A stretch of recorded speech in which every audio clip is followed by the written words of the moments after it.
para wargi sadaya, wilujeng patepang dina acara Sabda Sunda. Mugia janten berkah kanggo urang sadayana. Mangga wilujeng ngadangukeun.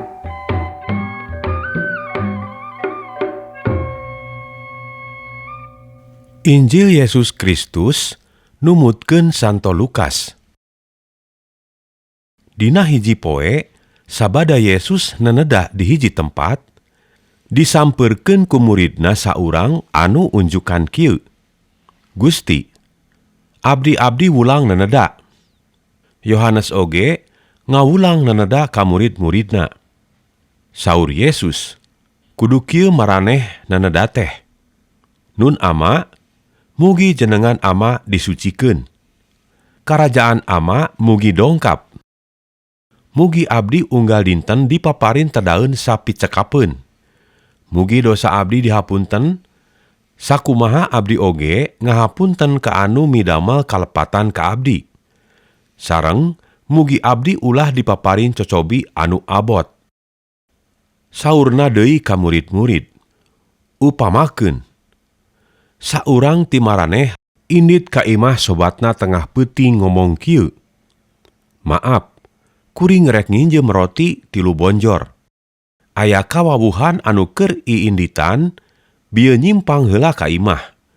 Kuring teu boga keur nyuguhan. Upamakeun deui jawaban sobatna kieu. Ngahesekeun. Geus tutulak jeung geus ngedeng jeung barudak. Wegah hudangna. Wegah mereanana. Cik kumaha jadina? Ceuk kami, sanajan upama manehna embungeun hudang, embungeun nadunan najan maneh teh sobatna, tapi kulantaran maneh keukeuh jeung teu era-era, lila-lila mah sakumaha wegaheunana ge tangtu hudang nadunan sapamenta maneh. Mana ceuk kami? Kudu daek menta, tangtu bakal dibere. Kudu daek barang siar, tangtu bakal bebeunangan. Kudu daek ngetrokan, tangtu bakal dipangmukakeun panto. Sabab sing saha anu menta bakal dibere. Nu barang siar bakal bebeunangan. Nu keketrok bakal dipangmukakeun panto. Bapa mana lamun anakna menta lauk sok teh dibere orai.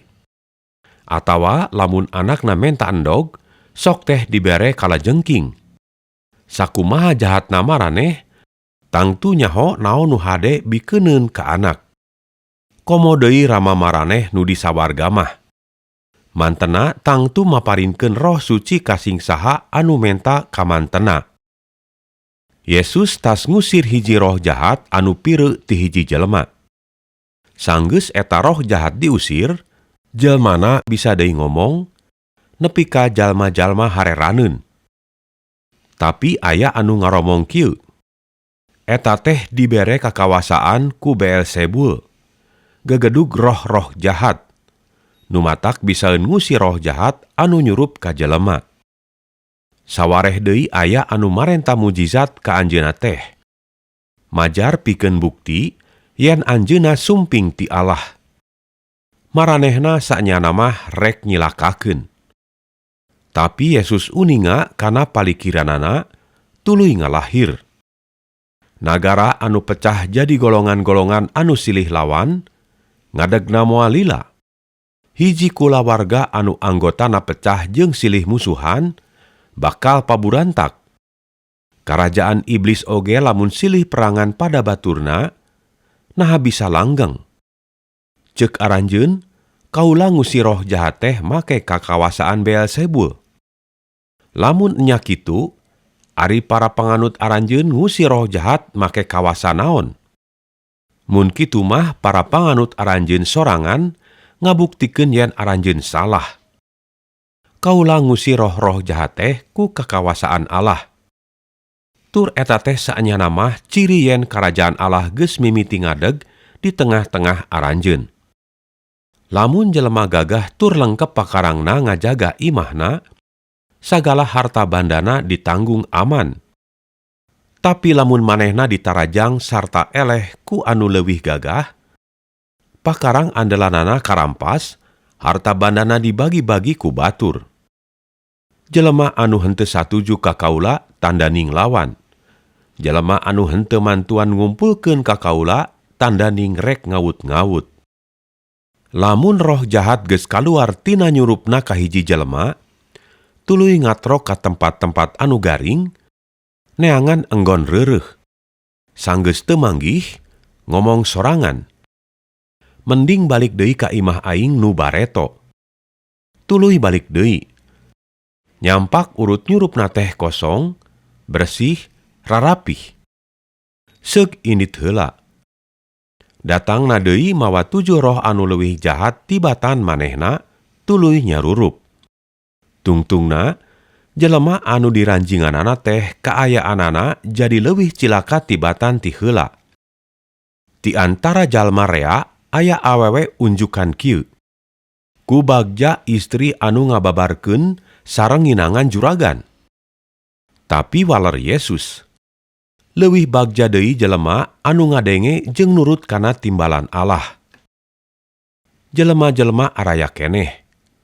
Yesus ngalahir deui saurna. Ku jarahat jelema-jelema zaman ayeuna. Maranehna marenta keajaiban. Tapi taya deui keajaiban anu rek ditembongkeun salian ti keajaiban anu kasorang ku Nabi Yunus. Sabab sakumaha Nabi Yunus jadi tanda ka urang Niniwe, Putra Manusa oge jadi tanda pikeun jelema-jelema zaman ayeuna. Dina poe kiamat, Ratu Nagri Seba bakal nunjuk ngadakwa ka jelema-jelema anu harirup zaman ayeuna. Sabab eta ratu geus merlukeun sumping ka Raja Suleman sejang ngadangukeun ujar-ujarna anu wijaksana. Dibelaan angkat sakitu jauhna. Ayeuna di dieu, kami ngabejaan, aya anu leuwih punjul tibatan Raja Suleman. Dina poe kiamat, jalma-jalma urang Niniwe bakal nunjuk ngadakwa ka aranjeun, sabab urang Niniwe mah sanggeus ngadarenge panggeuing Nabi Yunus teh terus tarobat. Sing percaya, di dieu aya anu leuwih luhur tibatan Nabi Yunus. Moal aya anu nyeungeut lampu terus disumputkeun atawa dituruban ku gentong. Tangtu diteundeun dina parantina, sina katenjo caangna kunu arasup ka jero imah. Panon teh minangka lampu awak. Lamun panon cekas, sakujur awak caang mabra. Sabalikna, lamun panon surem, sakujur awak tangtu poek. Kusabab kitu sing ati-ati, caang nu aya di maraneh ulah nepi ka jadi poek. Sabab lamun sakujur awak caang mabra taya anu poek, tangtu caang kabeh cara anu kasorot ku cahaya lampu. Tutup Yesus sasauran. Anjeunna diangkir tuang ku hiji urang Parisi. Anjeunna sumping, terus linggih tuang. Eta urang Parisi teh heraneun, dumeh Yesus henteu ngumbah heula panangan. Pok anjeunna ngalahir ka manehanana, saurna. Kieu, aranjeun urang Parisi, ibarat cangkir jeung piring anu dibersihan luarna bae. Ari beulah jerona diantep pinuh ku kabengisan jeung kajahatan. Aranjeun bodo. Allah ngayahkeun beulah luar teh lain jeung beulah jerona oge. Supaya cangkir jeung piring aranjeun bersih luar jerona, sakumaha ceuk agama, sidekahkeun eusina kanu mariskin. Cilaka aranjeun urang Parisi. Ari mere perpuluhan ka Allah gumati, nepi ka surawung, daun kasimukan jeung lalab-lalaban liana oge dibikeun perpuluhanana. Tapi ingkar tina keadilan jeung taya kanyaah ka Allah. Padahal nya sifat adil jeung nyaah ka Allah, anu kudu dibuktikeun teh, bari henteu campoleh kana perkara sejena. Cilaka aranjeun urang Parisi. Di imah-imah ibadah milih tempat nupang utamana. Di pasar-pasar menta disalaman jeung dipika ajerih. Cilaka aranjeun. Aranjeun teh lir kuburan teu make tetengger. pada narincakan lantaran sugan teh lain kuburan. Paguru, cek hiji guru agama. Golongan sim kuring milu kahina ku ucapan paguru.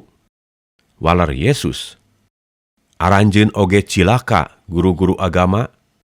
Tak-tak batur dibeg-bergan leuwih ti misti.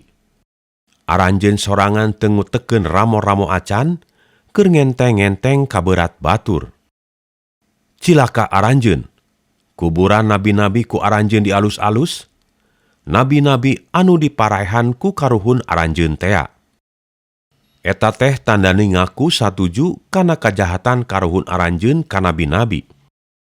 Karuhun aranjeun anu maehanana, aranjeun anu nyieun kuburanana. Paingan aya sabda kawijaksanaan Allah kieu. Kami rek ngirimkeun nabi-nabi jeung utusan-utusan. Sawareh bakal diparaehan, sawareh deui bakal dikaniaya. Ku sabab eta, jelema-jelema nu hirup di zaman ayeuna bakal disiksa ku tina kajahatanana. Ti barang dunya mimiti diadekeun, maranehna geus prak maehan nabi-nabi. Mimiti ti semet Habil nepi ka waktu maehan Zakaria anu diroga hala di antara altar jeung tempat suci. Sing percaya, jelema-jelema zaman ayeuna teh tangtu meunang siksaan tina sagala kalakuanana. Cilaka aranjeun guru-guru agama. Konci paragi muka panto kanyaho dikekewek, hariheug aranjeun sorangan embung asup. Batur nurek arasup dihalang-halang. Sanggeus Yesus angkat tidinya, teu kira-kira pada ngagogorengna ku urang Parisi jeung guru-guru agama. Anjeunna diteregteg ku rupa-rupa soal. Nu dipalar ku maranehna, sangkan Yesus sasauranana salah. Mung sakitu dawuhan Gusti Allah.